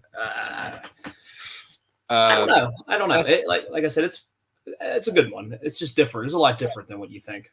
Best director is Steve Spielberg for the Fabelmans. Well deserved. Which I haven't seen. I bought it on demand. I bought it on demand. I do want to watch it. Maybe I'll start that tonight. Hey, shit kind of got crazy. Best supporting actress went to Angela Bassett for Black Panther: Wakanda Forever. What? Oh, okay. I was surprised when I saw that. Like, she's the first actor to win a major award for acting in an MCU movie. I mean, she's good in it, but not like, you know what I mean? Like, I walked away saying, "Oh yeah, that's gonna be," you know what I mean? Okay. I mean, I would still pick her. I would still pick, Carrie Condon, or, I mean, she wasn't nominated, but Stephanie Sue for Everything Everywhere All at Once. Yeah, that's crazy. Wow. Okay. Someone who's not getting enough love in this Oscar season is Hung Chow for The Whale, which I did see the other day. She's incredible in that movie. I'm gonna be seeing it this weekend.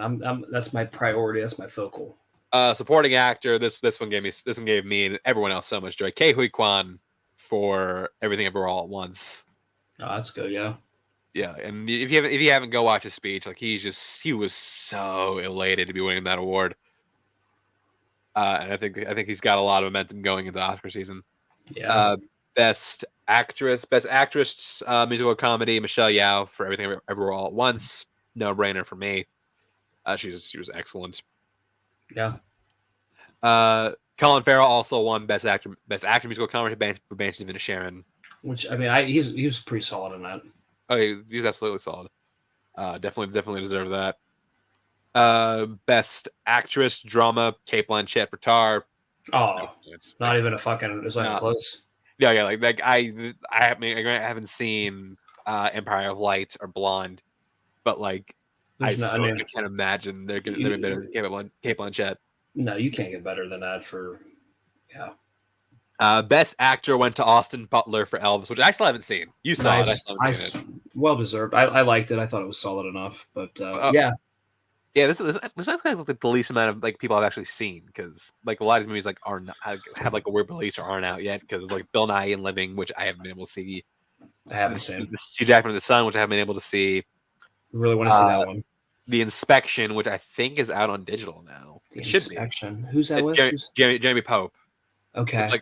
It's an A24 one. Okay, I think that is out. I believe so. Because After Sun, I bought on demand. Because again, it's like I think it was the only option that you could to view that. and it was like, Yeah, the well, inspection's I didn't out see it. on digital now. Okay, so I'll have to maybe check that out. Let's see what. Then best picture, musical, or comedy went to the Banshees of Inisherin. Again, a little bit shocked it wasn't Everything Everywhere All at Once. And the best picture drama went to The Fabelmans. Okay, so yeah, this is gonna be an interesting Oscar push here for best picture. It is. I'm very curious to see how that whole thing shakes out. And the last one we're talking about, as far as news goes, we have the SAG nominations, which actually came out today. So yeah, this actually paints a really good picture of who's going to be actually up for Oscars, because this is actually a big voting board for the Academy and stuff like that. So, interesting. Turns out this is going to be streamed on the Netflix YouTube channel. What? Yeah. Okay. Yeah, like I guess TNT lost the streaming rights. Cheap plug there for Netflix, maybe. I don't know. I don't know. So yeah, best cast, you have Babylon, Banshees of Inisherin, Everything Everywhere All at Once, Fabelmans, and Women Talking, which is not out wide, so I think neither of us have seen it. I've seen all but or no, well, yeah. Yeah, I've seen everyone but Women Talking because I've seen what were the ones again? I've seen I seen Babylon, which you saw, yeah, Banshees of Inisherin, which you saw, Everything Everywhere All at Once, which you saw. Okay, and then Fabelmans, which you haven't seen. Which I haven't seen, so 3 out of 5. Out of these, I would. It's tough because they're actually like really well acted movies. I probably go Everything Everywhere All at Once. Yeah, I mean, it was a really different movie. You know what I mean? It's a whole different feel for what's what I mean, what's out or what's all the other films. Kind of what we said about Banshees of Inisherin. Like it's one of those ones where they say comedy. There's really no. It's more like a dark drama, maybe kind of like. Sort of black comedy, yes. Yeah, like I don't know. It's kind of crazy that they put comedy in there. There's some funny stuff in there, but I wouldn't. I mean, that doesn't carry itself as a comedy, no. Supporting actress Angela Bassett for Black Panther: Wakanda Forever, Hong Chow for The Whale, which thank you, deserving. Jamie Lee Curtis for Everything Everywhere All at Once, and Stephanie Sue also for Everything Everywhere All at Once. And did I say Carrie Condon for Banshees of Inisherin? No, but she was good. That's Colin Farrell's wife in that one. Yeah. Sister, or sister. That's what I meant. Them living together, kind of. Yeah, no, I got it. Yeah. Okay. Yeah. The thing I'm noticing with all this is I feel like the crew of Women Talking, or whoever studio did what studio did do Women Talking. Let's see. This was Orion. I feel like they're going to screw themselves out of some Oscar nominations because Orion and Universal and United Artists, they're going to screw themselves out of some Oscar nominations because everything I've heard about Women Talking is that it's fantastic. Yeah. But the problem is it's kind of the same problem that Cyrano had last year, where they bungled the release so badly that it didn't get enough buzz to get any nominations. Yeah.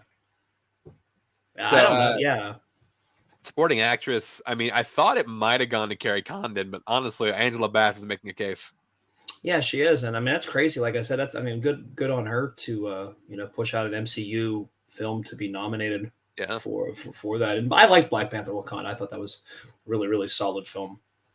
Supporting actor Paul Dano for the Fabelmans, Brendan Gleeson for the Banshees of Inisherin, Barry Keoghan for also the Banshees of Inisherin, Ke Huy Quan for Everything Everywhere All at Once, and Eddie Redmayne for The Good Nurse.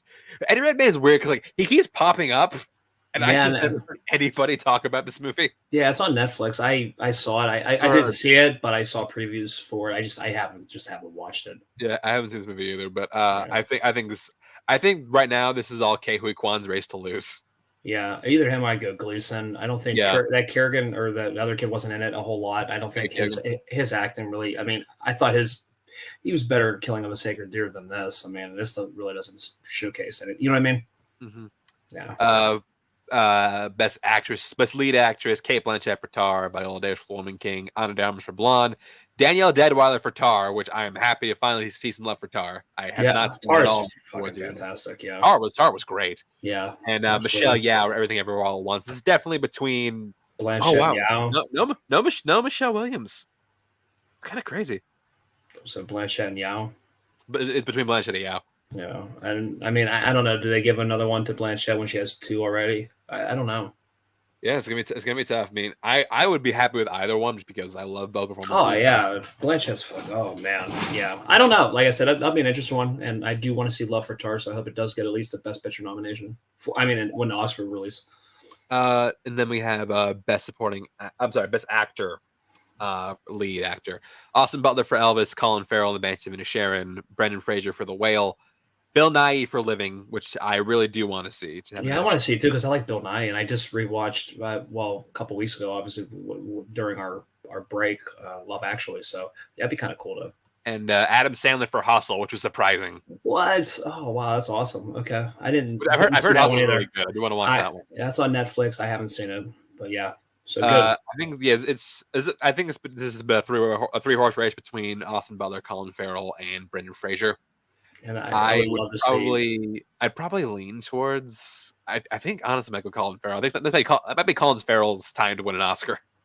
Yeah, but when are we ever going to see Brendan Fraser again? Like with this close, this feels like literally, like I told you before, it's like a Mickey Rourke in The Wrestler. Yeah, this is it. Like this is yeah. Mickey Rourke didn't win. That's the thing. Like Mickey Rourke didn't win. I know, but what I'm trying to say is it's one of those ones like when are you going to get back here type thing. You know what I mean? Exactly. No, I don't disagree with that. But yeah.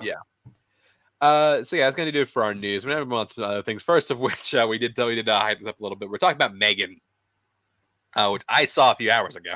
You're welcome. Yeah, so this is a movie that got this was huge on the internet, and this is basically just a movie in which a girl loses her parents and goes with her aunt, who's a toy developer, and is developing a doll that absolutely nobody will buy because it's too damn expensive. Yeah, I think it's like in the movie, like it retails like $10,000. $10,000. Who the fuck is buying this thing? Who are you marketing towards? People that live in the Hamptons? Like, yeah. Not only that, but like, hold on, I'm trying to pull up an image of this thing. Yeah. I'm trying to pull up an image of this fucking doll. Like, look at this. She looks so realistic, though, dude. Who is buying this doll? It is so creepy. Yeah. But this is produced by James Wan. It's a Blumhouse picture. And it's written by the same person who did *Malignant*. Which not overly sold on. I liked *Barbarian* better for the horror year that was. I think it's tough. Yeah, I think *Barbarian's a little better. I mean, *Malignant*. I was just like, what? Like, I don't know. Just as an avid horror watcher, I just like going into this one, I was a little shocked about how, because like I expected like something along the lines of *Malignant*, where it's just like super like big and crazy. Yeah. But I was surprised at how many opportunities it took to like actually be a real movie. Like the thing I found most interesting about this whole thing was the child psychology of it all. Oh, absolutely, yeah. The fact that they actually researched this stuff, you know what I mean, to do that, and on top of it, just making the doll, you know, making it. I thought they put a lot of time into it, where they could have, and kind of what you said earlier before we were recording about just like. It didn't take itself too seriously, I think, or it took its, you know what I mean? It didn't really. It toes the line between like being a silly, goofy movie, but being serious while like being serious when it called for it. Yeah, that's the thing I didn't really care for about it. I feel like it towed the line a little too much. I wish I would have committed one way or the other. Yeah, because like when it was like actually like a serious business movie, like it's actually quite good. Like one of my favorites in the entire film, actually it had to do with horror or laugh. With the scene where like the girl Katie was talking to the doll about like her dead parents. Oh yeah. You're talking about when they were trying to sell the pitch. Yes. Yeah. I'm like, holy crap, this seems like really good. But yeah, oh damn, Russell froze. Ah, you bastard, you froze on me. But yeah, I do think that a scene like that really works. Aside from that, though, I do think that Alice, like character-wise, I think that they do a really good job of kick Russell out because he needs to really fix his audio or fix whatever is happening here. Damn, hold on, I'm gonna text him real quick. Okay, now you're back. I froze out. I'm sorry. No, it's all right. But like, I was saying, like, it really took its time to get to the whole M3GAN thing. Like, they set up a lot of characters in the beginning of the film.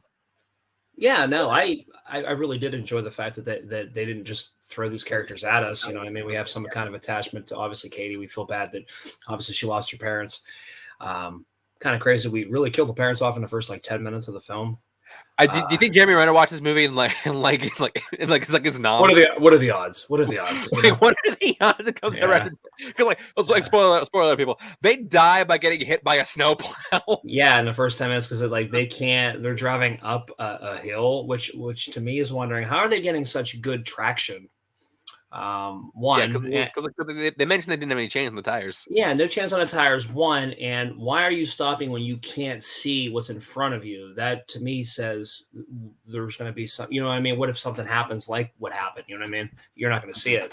So yeah, but no, I did like the fact that the film just really did put a little bit more thought into it. They just didn't go over the top. You know, they actually put some work behind it, and I do like that. Thought into it. I really liked Allison Williams in the movie. That was what? I really liked Allison Williams in the movie. Oh yeah, no, for sure. I thought she was fantastic in it. And then I just like I said, I like the different. I also really liked like M3GAN because watching this, I the first thing I probably thought the same thing. It was the 2019 Child's Play. Yeah, for sure, absolutely. Like the thing I think this one did better than that movie is the fact that I think they gave the Dawson personality, which is something that the 2019 Child's Play was severely lacking. Yeah, and which they did, and they allowed M3GAN to interpret talk and interpret and have feelings and convey feelings and convey anger, happiness, whatever you have. I like that whole idea, and kind of like what you said with that whole pitch, you really can see that she was M3GAN is one of those sympathetic, compassionate, when needed to be. So yeah, it was like I said, I enjoyed it, and obviously the ending opens the door for who knows what. Yeah, well, my thing with this is one. I think that first of all, we saw this is Blumhouse, and yes, I didn't realize until like I was sitting there like halfway through, I was like, this is PG-13, isn't it? It is, and it was. Yeah, it is. Yeah. Not only is it safe, but it's cheap. And again, that's what we've talked about time and time again on the show, on the podcast, or what I mean. They put few bucks behind it, and it makes profit. Like I think it already made 30 over it made profits. It's 53 million worldwide. I think it made 30 over the weekend, or 30 over its first initial release weekend. I think something somewhere around 30s. But yeah, I mean, shit, you can't beat that.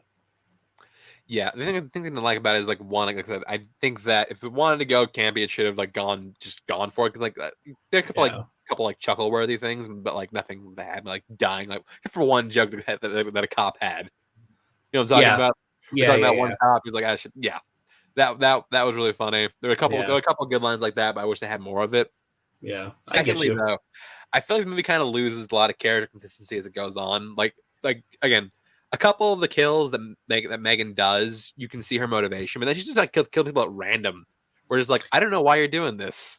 Yeah, I mean, I guess because you need something to do. Yeah, I guess even that dance that it's in the trailer. Yeah, it's just like she does it for no reason. Like even like something like Child's Play 2019. Like I think like check is like one line. What the fuck was it? It was like this for Tupac or some shit like some shit like that. Yeah. So like at least like contextually it made sense for him to say that. Like here it doesn't. Yeah, I get you. But I mean, like I said, I think it was a fun film. And like we were talking about before the show, Certified Fresh at like 94 or some shit. I think 94, which is kind of wild. 94, yeah. It's crazy that I'd never in a million years thought that. But kudos to that. Like I said, it's I think I was just expecting like a little more camp or to be a little more wild, considering like who was behind it and like everything I was hearing about it. Yeah. But I still did enjoy myself. So yeah. 1 to 5 M3GANs. What are you giving this? I'll go 3. 3 M3GANs out of 5. Yeah, we'll go 3. I'll be honest. I'll go 3.5 M3GANs out of 5. All right. And the last thing we'll be talking about today is going to be our top 10 most anticipated films of the year that is 2023. I feel like M3GAN wasn't on either of our lists. Our lists are not compromised. No. That I just saw that, and I guess it's a 2022 technically release, but from what I saw in there too, which I was kind of like, oh, okay. I don't think that's right. They're calling it Oh, okay. 2020. It had like a small run in 2022. So I guess it is 2022 release. Yeah, because I make a list of obviously like on Letterboxd of the films I see like that slated like release year 23. So and I saw that I'm like, oh, I can't put that on there. I was like, oh, that sucks. But Okay, I yeah, guess not. Okay, fair enough. But yeah. So Russell.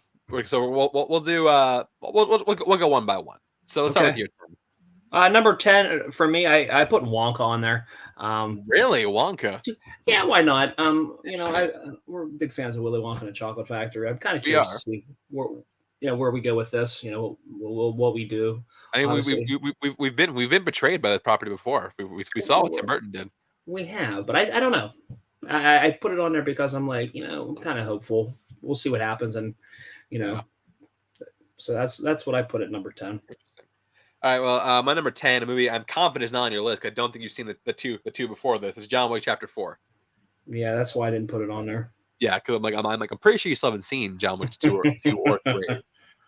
But yeah, no, I love the John Wick movies. I think you already have a solid foundation with the last two and the last three, I should say. And it looks like this one, they keep getting bigger, they keep getting better. Maybe not necessarily better, but they keep getting bigger, they keep getting as entertaining as the first one. You have a lot of consistency. I love Keanu Reeves in this role. Maybe my favorite Keanu Reeves role, aside from Ted Theodore Logan from Bill and Ted. But yeah, this one you have like a great supporting cast. You have Donnie Yen, you have Bill Skarsgård, Hiroyuki Sanada, Clancy Brown's coming into this one. You have like so many like really great actors and martial artists coming into this one. I think this has the potential to be the best of the John Wick movies. I'm excited to see what kind of adventures our favorite assassin is getting into this time. All right, so that means number 9. You're gonna love this one. How about Taika Waititi's Next Goal Wins? That's my number 8, so we'll talk about that Yeah. now. Okay, yeah. I'm kind of curious. I like, we love Michael Fassbender. I think that's why I put it in there too, because it's nice to see Fassbender get some work. But yeah, this follows, I guess, the Samoa soccer team that got absolutely destroyed in a FIFA soccer match, 31-0. Yeah. I don't know. I'm really curious to see where we go with this.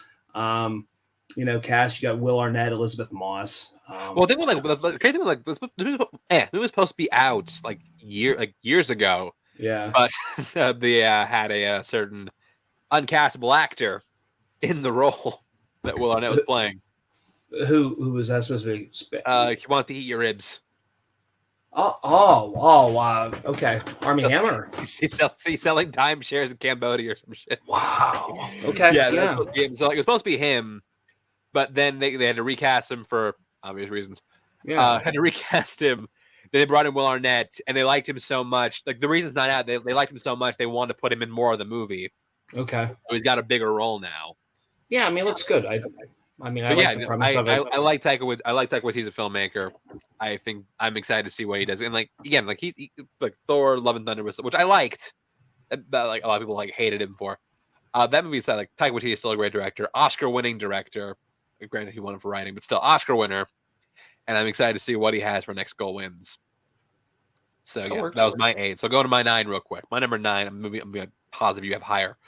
Creed 3. I absolutely do. You're correct. Yeah, so we'll hold off on Creed 3. So you can go to your number. You can go to your number 8. Number 8 might not even be on your top 10. I would completely understand. I'm gonna go Scream 6. It's not on my top 10. So yeah. Okay.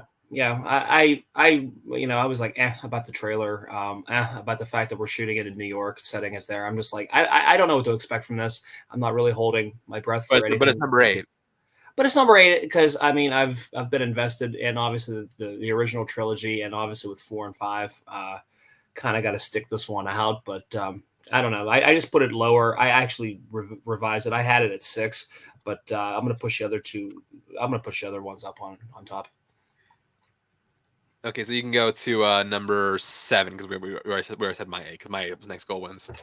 All right, so hold on here. Then my number 7 would be Mario Brothers. Really? Yeah, I'm kind of curious. Like, I don't know. I'm down. It got me. I'm kind of down for it. Yeah, I mean, I'm looking forward to Mario Brothers more than I was more than I was a year ago. But that's kind of why, like I said, it's an animated film. It'd be a fun film to take Ella to, and I think, I think it'll be decent. All right, so going to my number 7, one that you may or may not have on your list. I'm positive you do though. It's Indiana Jones and the Dial of Destiny. That's my next. That would be Oh, my was it next one. six? Yeah, Okay, my we'll talk six. about it now. Yeah, It's so low because I think there's so many unknown quantities, and also I've been burned by an indie movie before. and that's kind of why that was my rationale behind it too. Kind of like the Crystal Skull was awful. Yeah, but it's got to be better. it has to be. But do we like? How do you follow up a good indie film from The Last Crusade? Send off? I don't know, but yeah, I don't know. Like I said, that's why I kind of had it lower. So, But yeah, I think you have all the components. I think James Mangold is a great filmmaker, especially in the last couple of years. oh yeah, And also, Harrison Ford's very emotional about it. He was a D23. I saw that trailer for the first time on the big screen not too long ago. I don't remember what it was in front of. Might have been. What was it in front of Babylon? I just seen it recently too. I think I did. I think I saw it too at Babylon. I think. Yeah. But yeah, saw it in front of that, and seeing that trailer with that music cue on the big screen, I'm just like, fuck yeah, I'm back for Indiana Jones. Let's do this. Yeah. I mean, even with the whole Crystal Skull aside, I mean, it's still such an iconic franchise. So yeah. All right, we just did your 6, so we'll go to my 6. Guardians of the Galaxy Volume 3. I don't even have it on the top 10. I have some. I got some other movies on here that you're. You just said you didn't like Scream 5 that much. You look forward to Scream 6 more than this. Well, because I went through. I honestly put this together haphazardly. Well, not haphazardly. No, but like I put upcoming movies 2023, and kind of just scrolled through, and I picked 10, and then I kind of just was doing some shuffling around to kind of put a cohesion together. I bet we have the same number 1. I'm willing to bet we have this. I'm willing to bet. I'm going to call it. I'm going to call it. Yep. But Guardians of the Galaxy 3. It's the trilogy capper for the Guardians. James Gunn, after some delays, is back for what will probably be his last Marvel movie, and will probably be the last Marvel movie for a lot of these characters. Yeah. I feel like that trailer was awesome. It tees up for like a really great, big, emotional journey. I'm excited and scared and saddened that it's gonna be the last time I'm gonna see some of these guys in a movie. Yeah. But still, I love James Gunn as a filmmaker. I'm excited to see what he does next. But for right now, I want to enjoy one last ride with my boys, the Guardians of the Galaxy. All right, so number 5 is probably one you have to have this on your list. Spider-Man Across the Spider-Verse. I do have a little higher. Okay. You want to wait to talk about? Yeah, we'll wait a little bit. Okay. My 5, I know you definitely don't have on your list because I feel like this movie a lot of people probably don't know is coming out because it hasn't been officially dated yet, but it is The Killer. Okay. Now this, what the hell is The Killer? The Killer is the latest film by David Fincher. Oh, okay. Okay. Yeah. It's a movie. It's a crime drama. Nice. Starring Michael Fassbender. Again. Oh, what? Okay, cool. Michael Fassbender and Tilda Swinton, I should say. Oh, wow. Okay. So is it like Zodiac-esque vibes or what? Sort of. I'm not really. It's based on a French comic. I'm not really sure. So basically, a guy. The guy he waits in the shadows, waiting. He's an assassin waiting for his target, and the longer he waits, the more he starts to lose his mind.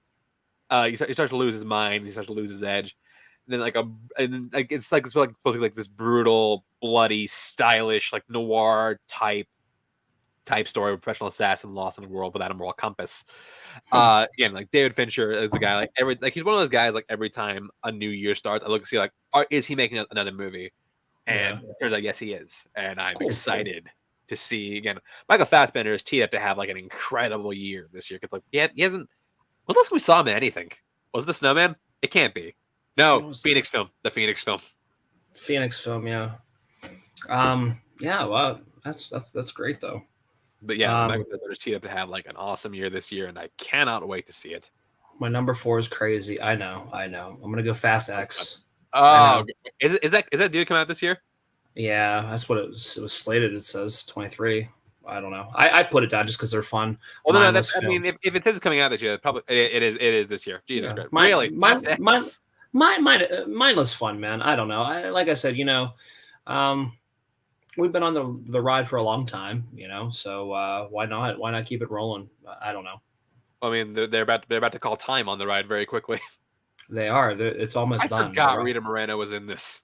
I don't know. Like I said, stupid fun action film. Why not? Let's do it. Oh wait, is Gal Gadot back in this?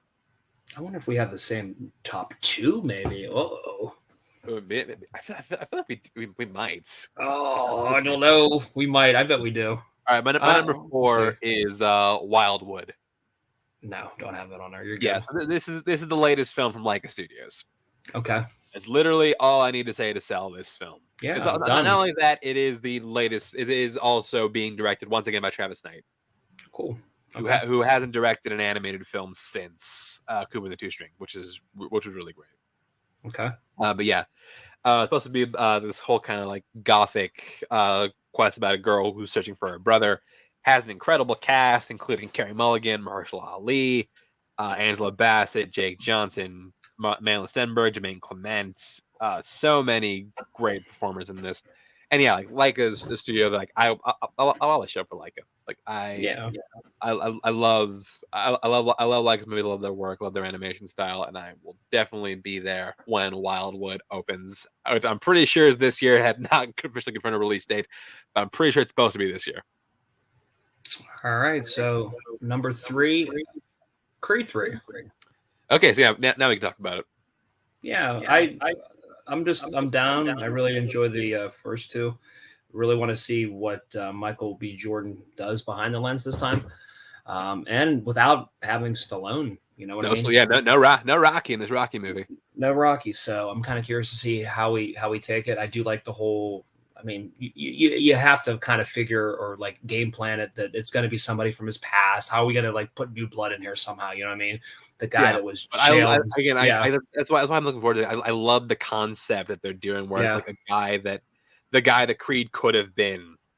Yeah, the guy that could have been Creed. Yeah, the guy that could have been the next.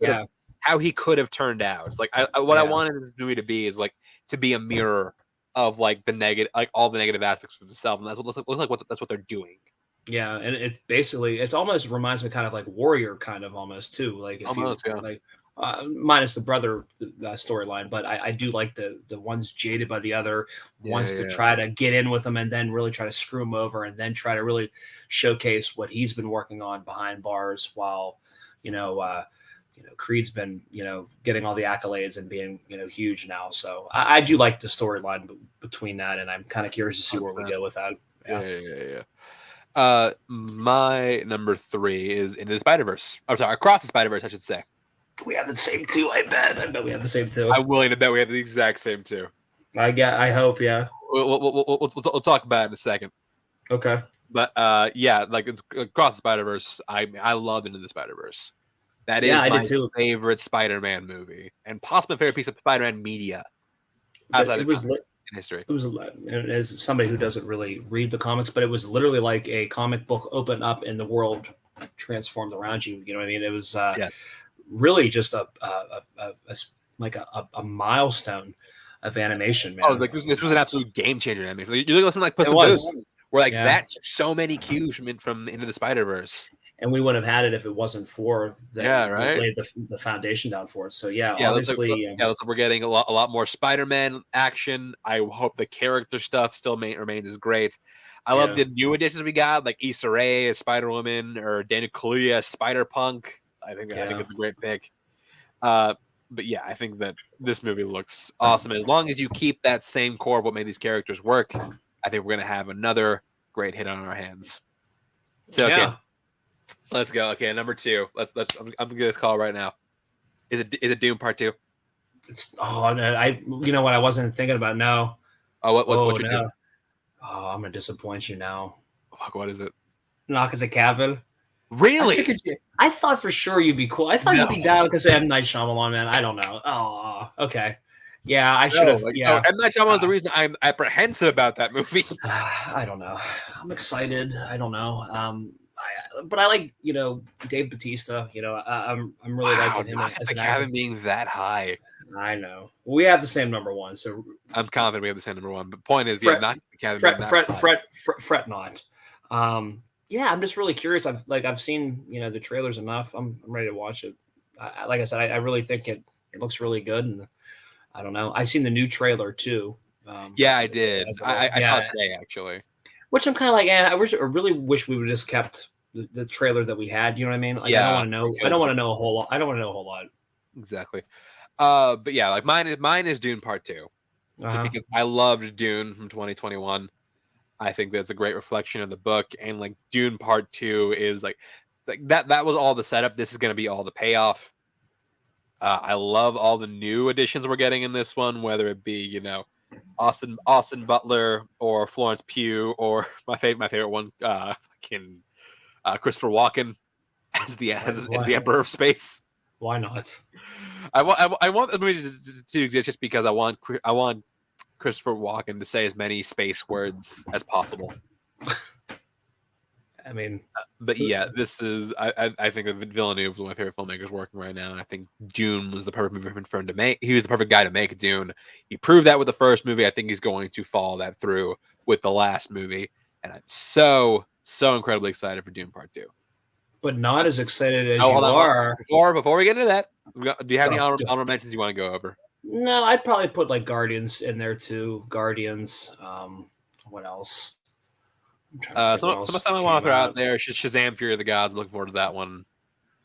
Yeah, but not now with the whole DC up in the air. I could care less now because the storyline's not going to transition. You know what I mean? Like I'm fucking I'm done. He said he's safe. He said he's safe. Shazam said, but then like the whole build up to Black Ad, like I don't. I don't know how that's gonna work, but yeah, that's fair. Elemental, I'm looking forward to. I mean, that's just kind of me, just like spitballing there. That like we're building this up, and then like we're taking the environment down around it. So I'm like, really? I mean, like I said, I'm looking forward to Elemental. Okay. I'm looking forward to there's a new Ninja Turtles movie coming out that's animated that I'm looking forward to. It's from the director of Mitchell's vs. the Machines. Okay. One of the directors of Mitchell's vs. the Machines. Other ones I'm looking forward to: Haunting in Venice, Wish, which is the latest Disney movie, Disney animated, I should say. And then a random one I'm looking forward to is Are You There, God's Me, Margaret? Just because it's another movie from Kelly Freeman Craig, the girl who did, the woman who did Edge of 17. Okay. Well, Ant-Man I would put in there. Ant-Man's another one. Cocaine Bear for fun. Cocaine Bear, yeah. And I'm surprised you haven't mentioned the new Ghostbusters. Oh fuck! I forgot all about that. Because it's coming out so late. I think is that because it's like a later release, isn't it? I think it's like totally December.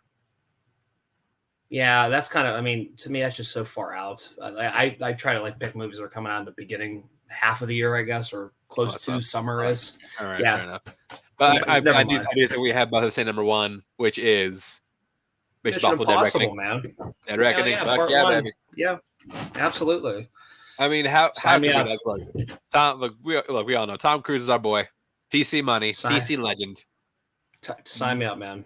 None can dispute him. He is the greatest movie star of all time, and this is the greatest, maybe the greatest pure action franchise of all time. And it's constantly one-upping itself. So what far-fetched thing can we do?